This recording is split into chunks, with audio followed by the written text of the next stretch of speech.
ඉතින් අද අපි බලමු රසම රස පිලින් කරි එකක් හදාගන්න විදිහ. ඉතින් ඔයාලා මේ කරි එක නම් ජීවිතේ කවදා හරි දවසක හදලා බලන්න ඕනි කරි එකක්. ඉතින් මුලින්ම මේ වගේ පිලින් ටිකක් අරගෙන හොඳට සෝදලා පිරිසිදු කරගන්න ඕනි. ඊට පස්සේ අපි මේක මේ පේනවා වගේ දෙකට කපා ගන්න ඕනි. මේ කපාගත්ත බිලින් ටික ලුණු සහිත වතුරට අපි දාගන්නවා. මෙතනදී ලුණු ටිකක් වැඩිපුර එකතු කරගන්න. මේ බිලින් ටික අපි විනාඩි 10ක් විතර මේ වතුර එකේ තියලා තියෙනවා. විනාඩි 10කින් විතර පස්සේ අපි මේකේ වතුර ටික හොඳින් මිරිකලා අයින් කරගන්න ඕනේ. මේ පේන විදිහට හොඳට මිරිකලා වතුර ටික අයින් කරගන්න ඕනේ.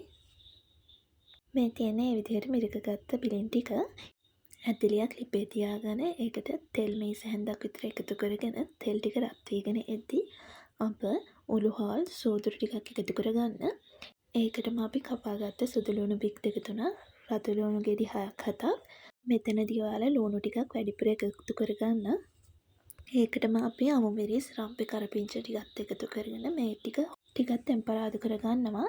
ඊළඟට මිරිස් කුඩු ඔයගොල්ලෝ කන සැර ප්‍රමාණය අනුව එකතු කරගන්න. මම මෙතනදී මිරිස් කුඩු තේ හැදි එකමාරක් එකතු කරගන්නවා.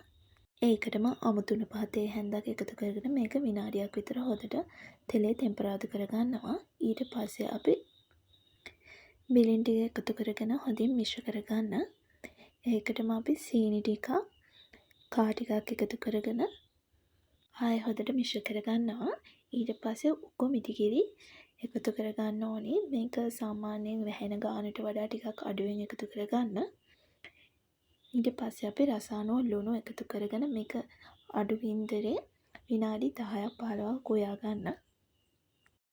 මේ පෙන්නන ගාන වගේ වෙද්දී අපිට මේක ලිපෙන් බා ගන්න පුළුවන්. බබාලා හම්බෙන්න ඉන්න අම්මලා නම් මේ කරියට ගොඩාක් කැමති වෙයි. ඉතින් මේ රසම රස බිලින් කරි එක ඔයාලත් හදලා බලන්න. ගිහින් එන්න සුබ දවසක්.